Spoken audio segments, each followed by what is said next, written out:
मान्य सदस्य यशोदा कुमारी बराल 2 मिनेटभित्र आफ्नो भनाइ राख्नुहोस्। सम्माननीय सभामुख महोदय, त्यो हृदयविदारक घटनाले मलाई मर्माहित बनाएको छ। म सिधै हस्पिटल हुँदै अहिले यहाँ संसद भवन आएको। त्यो 1 वर्षको छोरीको आँखामा आँसु, श्रीमती चिच्याट रहेको। हिजो म एउटा क्वेसन गर्न चाहन्छु प्रधानमन्त्री ज्यूको श्रीमतीलाई व्यथा लाग्दा 2 मिनेट ढिलो हुँदा राज्य जलाऊ, सिंहदरबार जलाऊ भन्दा देश जल्यो। आज त्यो एउटा गरिबले आत्महत्या गर्दा हिजै मरेको मान्छेको अहिलेसम्म मृतक घोषणा नगरेर एयर एम्बुलेन्सको खोजी गर्ने राज्य कहाँ छ? ती गरिबले बाँच्न पाउने कि नपाउने यो कुरा म राज्यलाई बारम्बार भन्छु।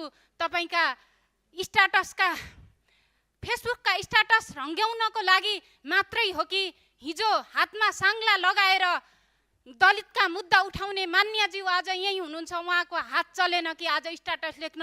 एउटा गरिब गणेश नेपाली मर्दाखेरि, आत्मदाह गर्दाखेरि उहाँले किन देखिएन?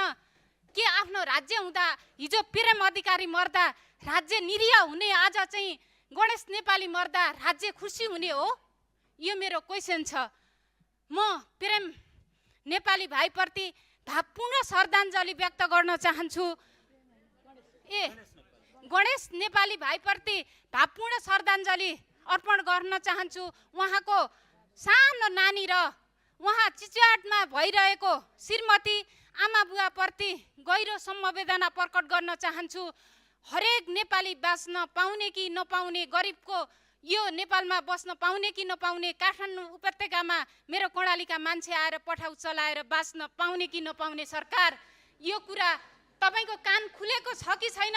सम्माननीय प्रधानमन्त्रीज्यूलाई यो भन्न चाहन्छु, गरिबले पनि बाँच्न पाउनुपर्छ। यो के हो?